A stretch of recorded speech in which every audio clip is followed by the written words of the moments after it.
Good morning, buenos dias again. Just as I mentioned earlier, we were allowing a couple minutes for our relatives to be able to join us. Those that might be having technical difficulties, those that were settling in, getting their cafecitos ready.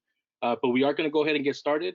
As I mentioned earlier, we have the honor and the privilege of having our Baba Greg Hodge teach and guide us through a conversation of history for our healing. Baba Greg Hodge is actually the Chief Network Officer for the Brotherhood of Elders. He's been in partnership with us through the Healing Generation Institute and has dedicated a lot of his years here to the community. Just a little bit of housekeeping. You're going to notice that you are in listen only mode, which means that we won't be able to hear you, but we still want to be able to connect with you.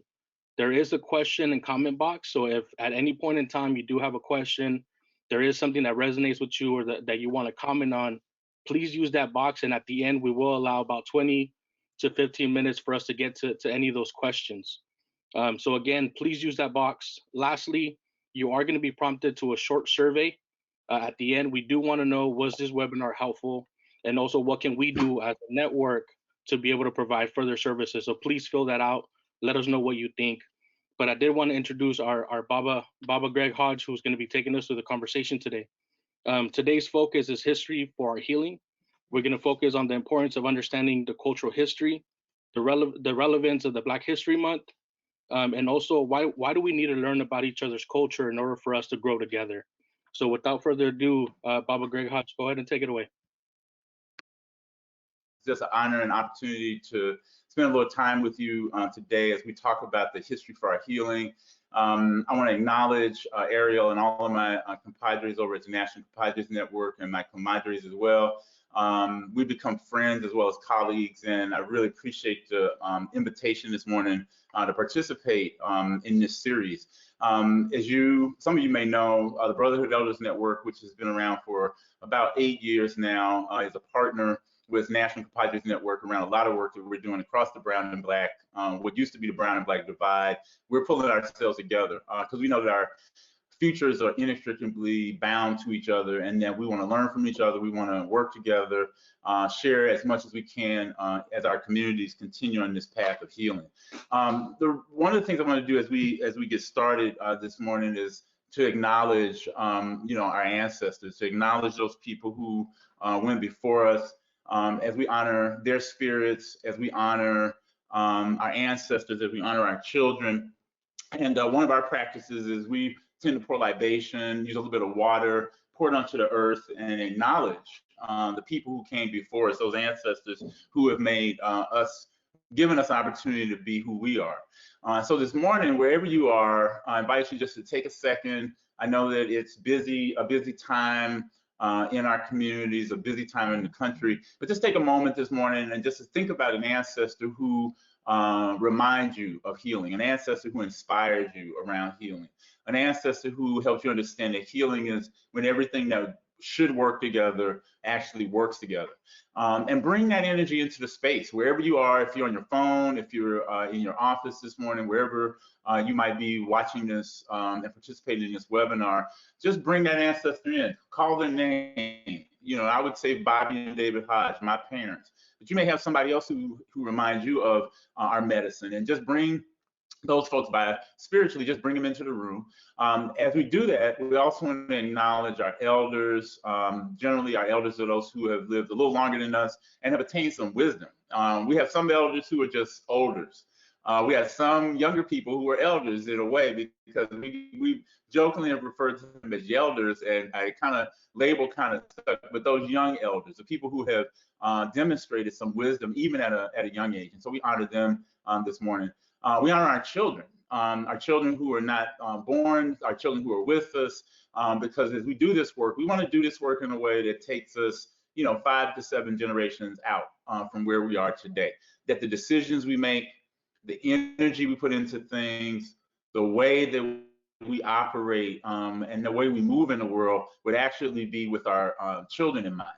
So as our children mature, as they begin to take up these same, not just the struggle, but the beauty of our lives, that they'd be able to understand that there were some folks, their parents, their community, their elders who actually made a sacrifice for them, just like people made a sacrifice for us. So we have 3 objectives for today. So I'm going to spend probably the next 25 minutes or so, 30 minutes, sharing some things with you. And then as you have questions, type those questions in, and we'll leave some time, significant time on the back end of this to answer some questions. The three things I want to do today, as much as I can with your help, is to one, build some understanding.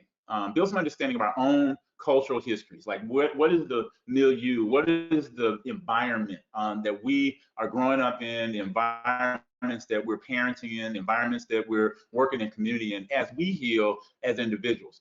As part of a social justice, a larger social justice movement, we know that it's important for us to be healthy, for us to be whole, for us to deal with our the way that we deal with our work as individuals. And as we do that, that we'll get better at understanding ourselves. The second thing is that we want to make sure that we explain a little bit about the history and relevance of African History Month, Black History Month, what began as Negro History Week. And that third, the need for us to learn and understand more about each other's history to grow together as people. As I sit here in Oakland, I always have to acknowledge and always want to acknowledge the Ohlone and the other native communities that were on this land as part of our circle of family. That here in Oakland, where I sit today, this was an area that the Ohlone and other native folks were fisher people and farmers and worked to keep communities healthy and whole. And so we want to do this work in their spirit as well. The founder, and this is someone who we know a little bit about him, those of us who study this history, and we want to make sure that folks know that, you know, what we now observe as Black History Month started out as Negro History Week in 1926. And I want you to sort of, for what you know about history, just take yourself back to where were our folks, your family, what was going on with them in 1926? My family in the South, in Mississippi and Arkansas, were sharecroppers, were laborers, were part of the folks that were working the land. And as they got educations, became teachers, became church leaders, became people who contributed to their communities. And so it was an interesting moment because it was also a time of, at the height of the lynchings that were happening in the United States, in particular, starting in 1921, 1922, 1919 in Elaine, Arkansas, where more than 200 people were killed by white mobs as they worked for economic justice. Carter G. Woodson lived from 1875 to 1950. He was the founder of Negro History Week in 1926. And what he said back then, and his colleagues said, was that we really need to make sure that not only Black people, but all folks understand the history of the contributions, the sacrifices, the accomplishments of folks of African descent all over the world, not just here in North America, but wherever we might find ourselves. He also began a few years before that, in 1916, something called the Journal of Negro History, which published 4 times a year. There were articles and stories about all kinds of things that were happening in the African and African-American communities around the world. And what he invited people to do was to hold Negro History Week events in their churches, in their schools. The Black national anthem that was composed by the original brothers Johnson, Rosamond Johnson and his brother down in Florida, they wrote that song for a Black History event at a school. James Weldon and Rosamond Johnson were associated with that community. They grew up there, and that song was first performed by a group of school children, as I understand it, at one of the local Negro History Week celebrations. Woodson reminds us, he says, those who have no record of what their forebears have accomplished lose the inspiration which comes from the teaching of biography and history. That idea of inspiration, like how we get motivated to do the work that we do, can come from a lot of different avenues. But today, I want to make the argument that our storytelling, our history telling, our story, and people play with that word, you know, not his story, but our story, her story, that those stories that make up the body of this information, the body of this history, is not just African American history, it's world history. Marvin X, one of our poets, says that African history is world history and world history is African history. And every community should be able to recognize and say what things that they that inspired them from their ancestors. History is just another way of telling our stories. A lot of times kids in school say, oh, history is boring. And I don't understand it, because I know that we all like stories. And if we figure out interesting ways to tell the story of our ancestors, to tell the story of what the Ohlone were doing, to tell the story of how our ancestors moved in the world, not just after European contact and that the conquistadors and the people who came to really upset the order of our communities, who came too often with greed and laziness in mind. Because fundamentally, if you conquer other people, you take their belongings, you take their land, you take their music, whatever it is you're taking, means that you are sort of lazy, that you haven't figured out how to make your own way in the world without taking other people's products and other people's good. So this telling the stories from an African perspective, and like many perspectives from our native traditions, are really about a divine worldview, like how we think about our sacredness, how we think about it. As Maestro Jerry Teo, who's become a good friend, always reminds people that, you know, you are sacred just the way you are. This idea of a world with people who are primarily spiritual and having a experience on the planet gets told orally, and sometimes it gets told in written form. There's this notion somehow that African people are just an oral tradition people. But we created writing systems. We created the Medu Neter, or the hieroglyphs in ancient Egypt, one of the best documented civilizations that occurred in the world, starting in the Nile Valley. This idea that the world and how we all as human beings move out of Africa to populate the rest of the world. Karinga, who has been a scholar and somewhat controversial at times in the history of the Black community here, says this in his book, My Eye. We are charged to speak truth, do justice, act properly, live in harmony, be balanced, practice reciprocity, and then recognize and respect the personal, social, divine, and natural order of things. How does healing bring us back into order? How does history assist us in that project of reconstruction, if you will? One of the things that I appreciate and like about this symbol, as you notice, is that this feminine energy of Ma'at, this Neter, as they would call it, is wearing an interesting symbol. She's wearing a singular feather, and that feather represents the idea of truth.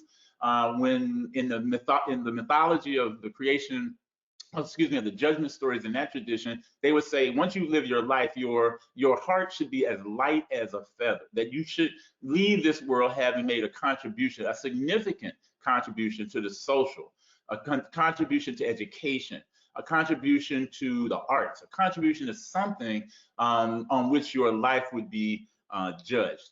And, you know, the symbols of that society, pyramids are important. Often we talk about the pharaohs and the kings and the queens of Egypt, and we hold them up. But really, you know, as one of my teachers, Igor Armour, would say, is that we really want to make sure that we understand what does it mean to be a honest, truthful human being. Not a king with subjects, but rather, what does it mean to work with your companions, work with your brothers and sisters who occupy a particular space? So while we appreciate and we honor the grandeur of the monuments, the grandeur, when you look at the scale of how they were building, the mathematics, the architecture, the knowledge of materials, of stone carving, of all the things that it takes to build these extraordinary monuments, that what's behind that is a civilization. What's behind that are everyday people who went to work every day, who contributed to the national projects, who were a part of the agricultural production. Just like our farm worker friends in the Valley in California, the farm workers in the valleys of the Nile were able to feed the world.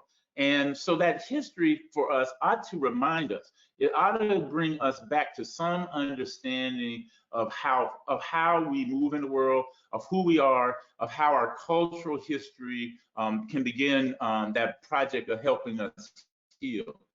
You know, that storytelling in the West African tradition, this woman is part of that grand tradition of the Jali, the griot, the storytellers. And they would memorize the stories of individual families in their communities, and at important occasions like weddings, naming ceremonies, homegoing or funeral ceremonies, they would sing the history of the family. It was a profession. It was like if you were born into a Jaliba family, your job was to learn this history and be able to know it from heart. And I love it when we say we memorize something by heart. You know, that idea of like it's in your body, it's in your heart, that story, the accomplishments, the challenges, the lessons that show up in those stories come out with the griots. And women played a role in that, men played a role. Sometimes the griot played an instrument like this one. It's a kora, 21-string instrument. That's the grandfather of guitars and banjos and the other instruments that we use to express ourselves. And there was sometimes those jolly bar were drummers. Sometimes they were singers. Sometimes the jolly was the dancer. But there was an extraordinary set of ways that we began to keep our story alive. Stories like the story of Sunjata. Sunjata was the first legendary king of Mali. He is, in fact, the true Lion King. So when Disney appropriates that story, when they've used it, and interestingly, you know, animals are playing the roles of the people, but it's Sunjata who people sing about even to this day. You go in certain communities in Senegal and Mali where people continue to sing about Sunjata. And one of the key things that Sunjata did, it is said, is that there was a lot of fighting going on in the communities, a lot of warring going on, and that he conquered each of those communities that make up the Mandinka and the Malinke, the people, and then set everybody free. Said, look, we need to have solidarity and unity. So it's an interesting approach, obviously, to conquer and then give set people free on their own. But that idea of the story, that idea of the narrative, the things that we want to pay attention to, because the more we pay attention to these stories, the more we understand our own histories, the more we understand where we come from, the more we can understand others. James Baldwin, you know, who lived during the 50s, 60s into the 80s, was a profound writer. I would recommend any and all of Baldwin's works. I just had a chance to listen to on audiobooks The Fire Next Time, one of his most famous books. And I had read parts of this book, but I really wanted to take a chance to listen to the entire thing. And he says this, he says, you think your pain and your heartbreak are unprecedented in the history of the world. But then you read, it was books that taught me that the things that tormented me most were the very things that connected me with all the people who were alive or who had ever been alive. So that idea of like how we learn, how we experience each other's history, sometimes it's in the grandmothers telling the stories. Sometimes it's in the elders sharing how they share, but often it's books. This idea that so much of the human experience has been written about, that we are to encourage ourselves to read more. I know in this society that we're living in right now, Twitter, you know, 180 characters, 280 characters, whatever it is a relatively short piece. It's a short attention span. It gives people a quick sense, but books are still important. Books are important to give us information. Travel is important. Exposing ourselves to people that are different from ourselves and exposing ourselves to just, our own families is really important in terms of how we begin to confront what we'll call generational trauma, that generational transfer of trauma.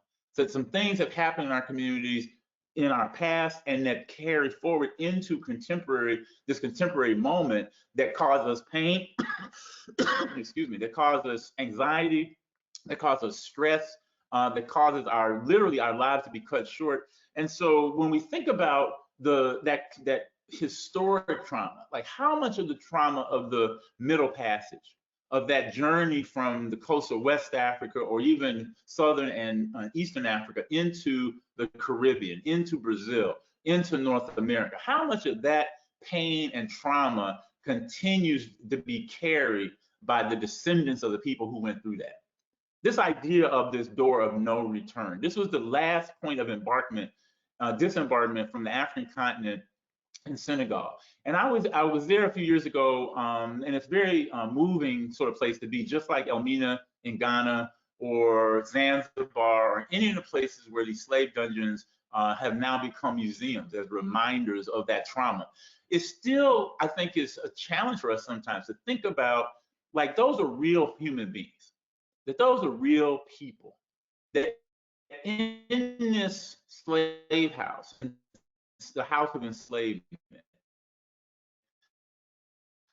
those Africans, those human beings who have been captured, who have been kidnapped, who have been taken from their families, from their communities, had to go through this process of trying to make sense of the world, trying to of their predicament, being separated as men from the women and even from the children. Like, what must that have been like? And so when you go into these spaces and you read about these spaces, that try to take yourself into them to understand more about what this history has brought. You know, many of us have seen the diagrams of slave ships and the warehousing on these moving warehouses, if you will, that brought people into the Americas, into the Caribbean. 80% of those folks who ended up half in the Caribbean, about half of that in Brazil, and about 4% here in North America, to be sold. They have ads in newspapers that advertise the selling of these of human beings in places like Savannah and Charlotte and Richmond, Virginia, and New Orleans, where these auction houses were selling human beings.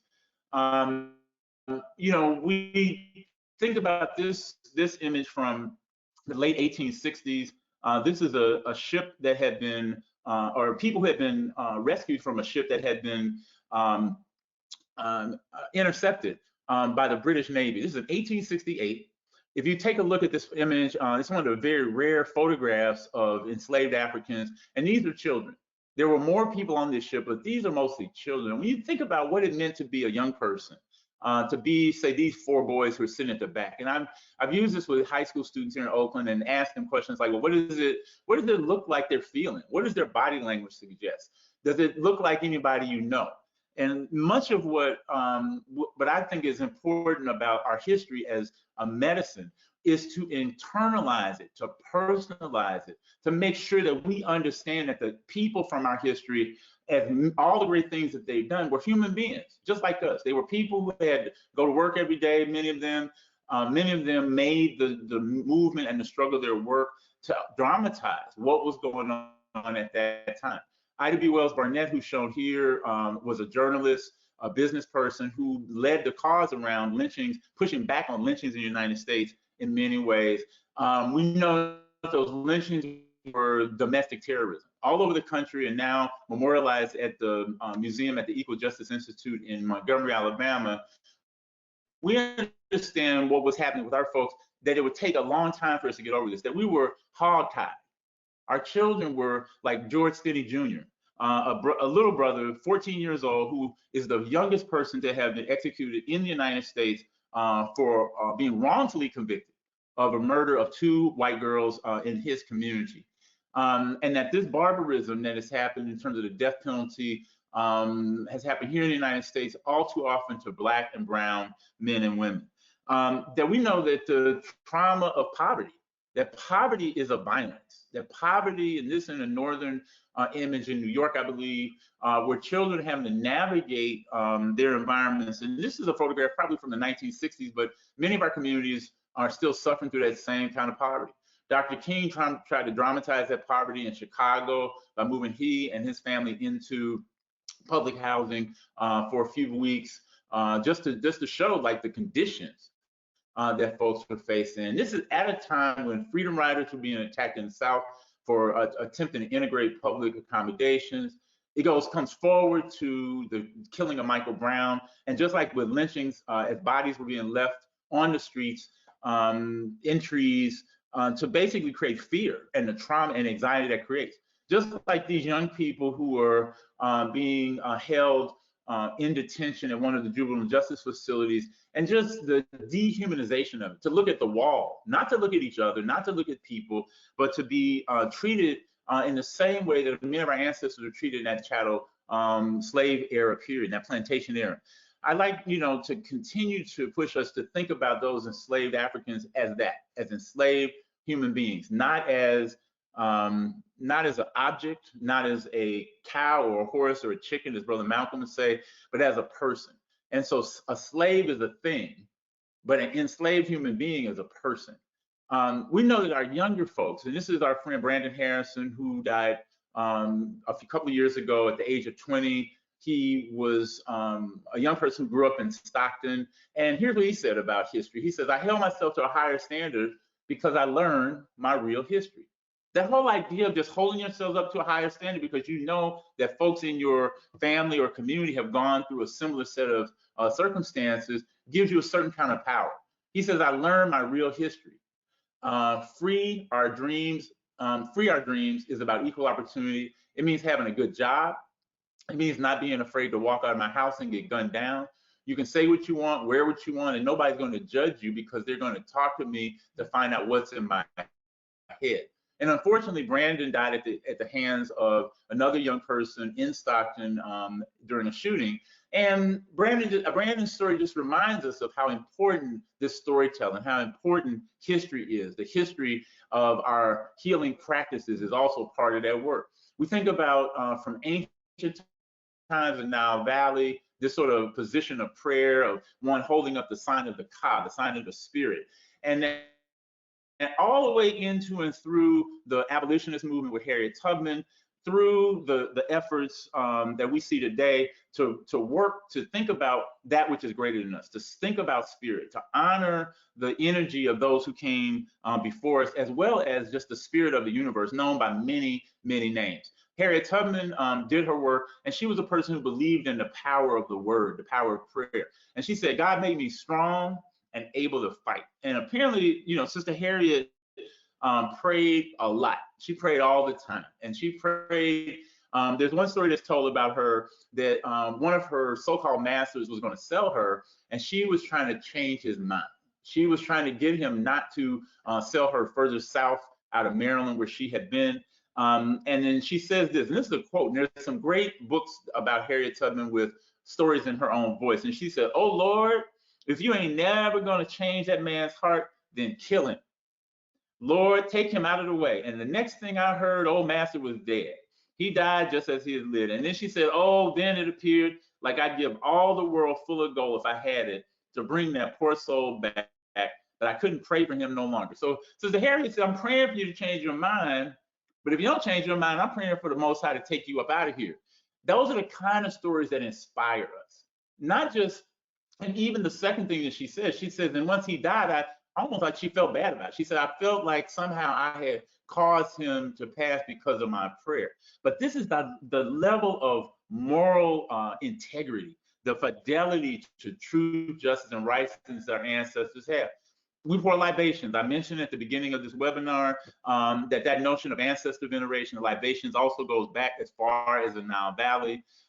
You see the image here pouring that liquid in the presence of one of the netchers.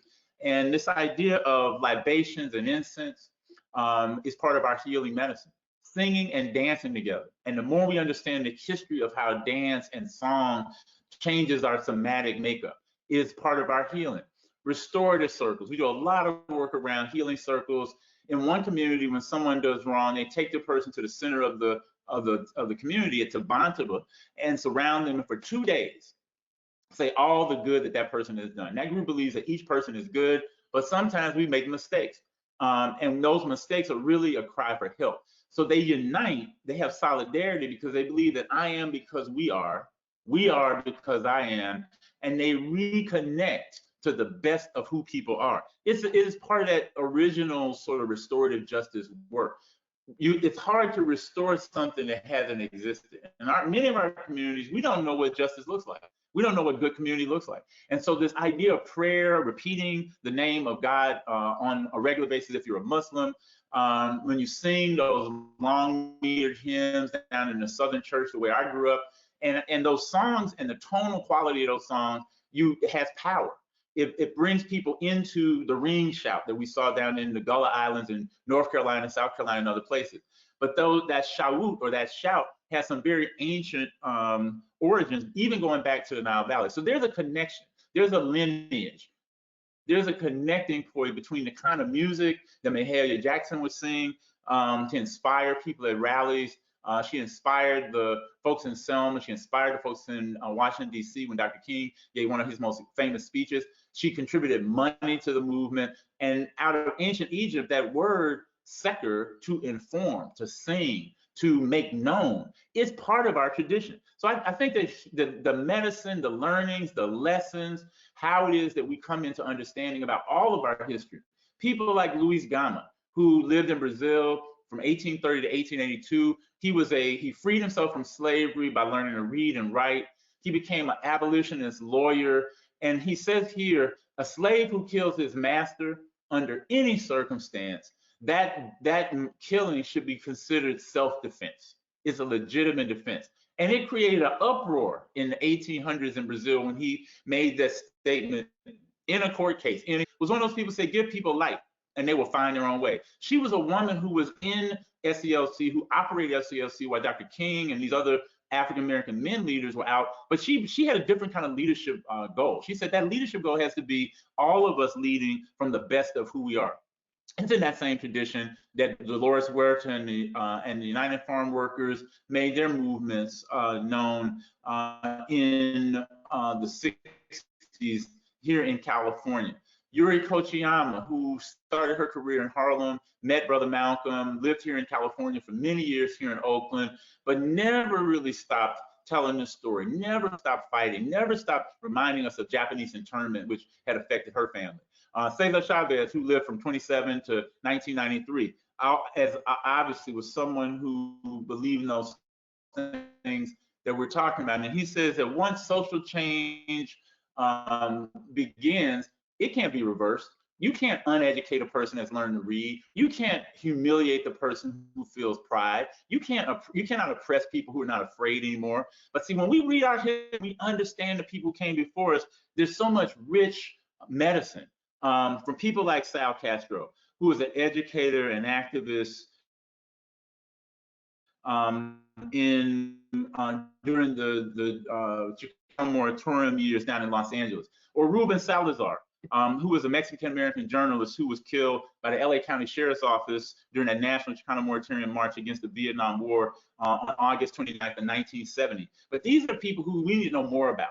As an African person, I need to know more about my Chicano. I need to know more about my Native American and API folks, Asian Pacific Islander folks. I need to know more about all of the folks who have worked for social change and justice across these various communities. That when Chavez, when King, when Ella Baker, when Harriet Tubman, when they speak out to us, they generally speaking to us from a generational perspective. Agikwe Arma, who's one of my favorite writers, and I'm blessed to have him as one of my mentors. I got a chance to spend time with him about a month and a half ago in Senegal. And he's written a number of books. And one of his books is a historical novel called The Healers. And in The Healers, he said the healers need to see beyond the present and tomorrow.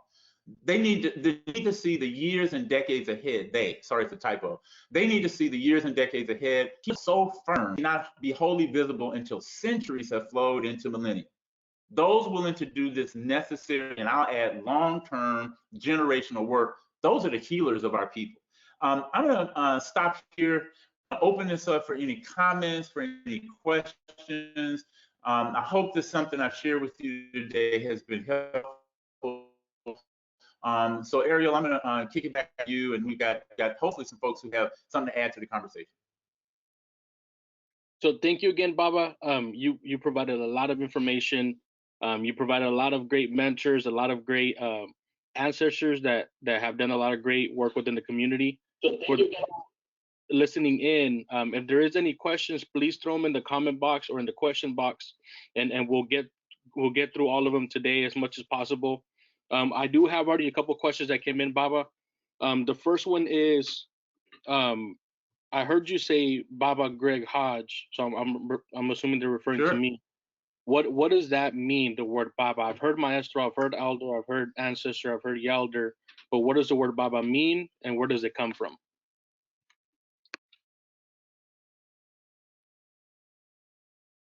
Okay, it's a great question. Baba is a word that's simply the title for brother, uncle, father, big bro.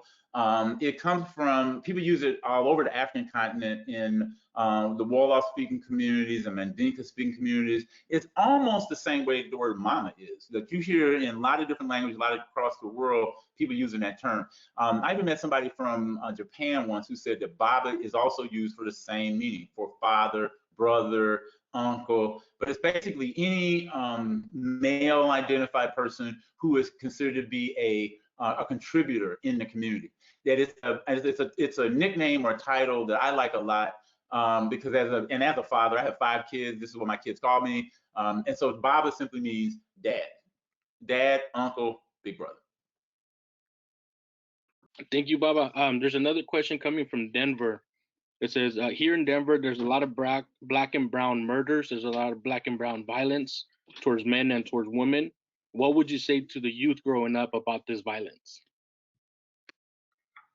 I would say, one, that whenever you hurt or kill someone else, no matter what they look like, you're hurting and killing yourself. Number two, that the more we understand about our common enemy, white supremacy, system of white supremacy, the system of oppression that we face in the country, that should actually make us allies. I think that as much as we can in Denver and Oakland and Compton, wherever we are, that young people sitting with elders need to understand, one, the value of life, the value of another person's experience, that there's never going to be another person like you. There's never going to be another person like this kid. I think that the other thing that we have to do as adults who are allies to our young people is take away as much as we can the economic oppression that's going on in our communities, because so much of what happens over things. It happens over, I like your car, I like your shoes, or some of it is respect. Some of it is like, I just don't like you. So I think one of the things that we've got to do all over the country, and my heart goes out to my folks in Denver, as kids are killing other kids, as black kids are killing brown kids, and brown kids are killing black kids, is to help them understand that we are in fact in this together. And that somehow to get to them, to help them understand that their life chances, their life opportunities, whether they're African descent or Latino, are all wound up into the oppression and the poverty often that makes up our community. That we're fighting the wrong fight. That we need to somehow become true warriors. And if they think of themselves as soldiers, that true soldiers are really about bringing peace and prosperity to communities, and that the physicality of violence is really the lowest sort of way of operating in a community. So I would hope that they, one, learn their history, learn more about who they are, learn more about each other's common history and the things we have in common, and move to the place where taking the life of any person becomes so foreign to us, except in self-defense, that it would never be something that we would do. Hey, thank you, Baba, for answering that. We have another question from one of our relatives that says, thank you for sharing these narratives, such great value and rich strength to draw from.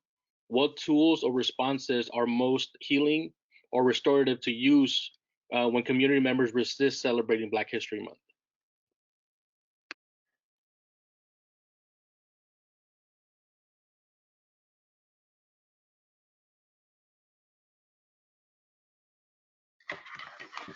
I think that the first part is maybe, if we go back just a minute, I don't know if the slides are still up. Are we still on the screen? But that notion of like how folks have had some common history, like how did Dr. King and Chavez have common, sort of goals? So I think one of those tools is to help people understand that, as I mentioned earlier in this, that African American and Black history is part of the history of the country. It's part of the history of the world. The same is Chicano, Latinx, Latino history and culture. So that if tool becomes, what are the stories that we can tell in common? Like, what are the stories? Like, what was going on in the Black community when Chavez was leading and Dolores were leading the movements in the Central Valley here in California? Baba, and I know some of the people that are waiting for the answers to the questions too. I'll make sure that we work with Baba Greg to answer those two, and I can email you guys directly. We have another question right here. It says, please speak more to the healing practices that need to be incorporated into mainstream healing efforts. The practices of pouring libation, that acknowledgement every time we show up anywhere of acknowledging ancestors and calling their names. The same is true of doing the 4 directions. As my Native brothers, sisters, and others, begin every meeting, that we acknowledge the land. I think that it's really important that every time we get together, they become a ritual of direction, that ritual of renewal is something that we do on a regular basis. I think incense, when we smudge with sage and copal and frankincense and shurite, when we use the methods of purifying the air and cleansing ourselves, modern science is catching up to us around the purifying impact of sage, for instance. So I think that some of that core sort of things, singing together, dancing together. When I was a kid, and I'll be 60 this year, when I was a kid growing up in the community I grew up in, we attended church, and it was a traditional Black Southern church. We sang a lot. We sang so much. Later, as a member of a West African dance company, being able to dance, being able to move. You may be in meetings. I think that too often we're operating in a very Eurocentric way. That we get into a meeting, we put sets of chairs in a row, or even when we put ourselves in a circle, we still are using the same kind of meeting approaches and conversational approaches that were being used 20, 40 years ago by white folks who were in leadership roles. I think at points in meetings, getting up and dance, having music be played. These are all the things that, when we've had a good meeting, a good gathering, that it's been inspiring, that it's been informative, that it's been fun. I think that the attention to regular healing circles that are young people and elders and everybody in between to get together to be able to talk to each other on a regular basis. I think I think the idea of movement, of shout, these were the ways that our ancestors, like let out the troubles of the past week on a pretty regular basis. I think that we're pretty good about having annual retreats. I think we're pretty good about getting together periodically. But when we're out doing a demonstration, how do we start that demonstration? Do we start that demonstration with a libation? Do we start the demonstration with the acknowledging the ancestors from the 4 cardinal directions, or from the directions? Is that part of our practice? So I think it's these. And I think too, as young as this tradition, I think that we should be open to it. I think that part of what healing means is, like, everybody needs to seek their own medicine in the context of community. That my children and my children's children, I would not expect that they're going to do exactly the things the way that I do things. They're going to improvise. They're going to innovate on what's happening. So from our community, a lesson is teach the tradition and then innovate on that tradition. Catholic Lord Fly, the name of the dance company he started, and it's a proverb that says, from the Congo, we should all learn the tradition and add to it in every generation. Okay, Baba. So we have 2 more questions. I'll get to Cesar Casamayor in a second. We have 1 more question before him. It says, how do we help heal the relationship between Black and Brown communities, especially in urban cities, where we have been taught to fight each other by the oppressors? Black and Brown communities have very similar healing medicines and value community and earth in the same way. How do we get back to this instead of seeing each other as the enemy? I think it's, again, thank you for the question. I think it's a great question. And I would say part of it is just to sit down. If you're African American, African descent, you need to sit with Native and Latin communities, where probably people in your community in the same conversation. That's the example that has really been an inspiration to me. It's been a part of my life, is the connection that the Brotherhood of Elders Network, which is an intergenerational network of African American men here in Oakland, has made with the National Compadres Network. I would say now for the 8th year, 9th year in a row, we've been in constant working relationships with each other. I think that having the conversation about, like, commonality, doing some work around the storytelling is one way, but I also think that what adds to working together, as we're creating something called Healing Generation Institute, being together in workspace, doing things builds trust. I don't think you can build trust in the necessarily in the abstract. I think that trust gets built by working together, struggling through things, having agreements, sharing resources, sharing money, sharing space. One of the things that we've done every year now for the last 4 years has been a National Compadres Network and Brotherhood of Elders Network has a 2.5-day retreat that involves a sweat lodge. That sweat lodge experience has added so much value to the experience, and it's something that Compadres has been on for the last 30 years. So for us, as we have gotten better organized in the Black community here, in the African community, we're learning from our brothers and sisters in the National Compadres Network. And so this webinar is an example of that. Ariel has been the organizer of it. He's doing amazing work with the National Compadres Network. Even while he coaches soccer and does some other things in his community, he sort of put the call out to us and said, who would like to present? I stepped up, said, I'd like to present something. But it's a team effort. What you're doing in this moment could not have happened without some Black brown work together. So I think sitting with each other and talking, learning each other's stories, finding meaningful ways to work together, finding ways to, when things aren't going well, to have enough of a relationship to say, I'm sorry, can you forgive me for a misstep?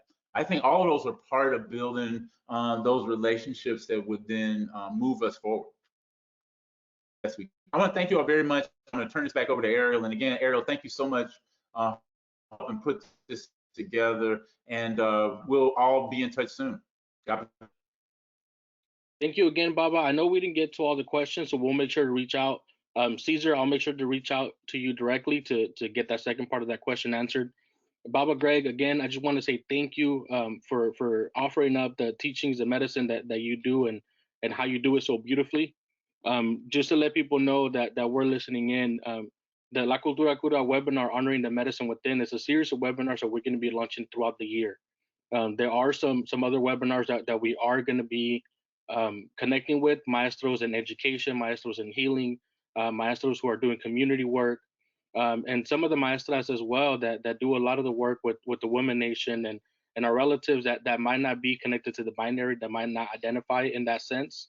So please listen out for that. Again, Baba, thank you for taking us to this presentation. We definitely want to make sure that we're walking together, that we're healing together, and that we're working together. So with that being said, I hope everybody has a great rest of the week. Thank you again for offering up this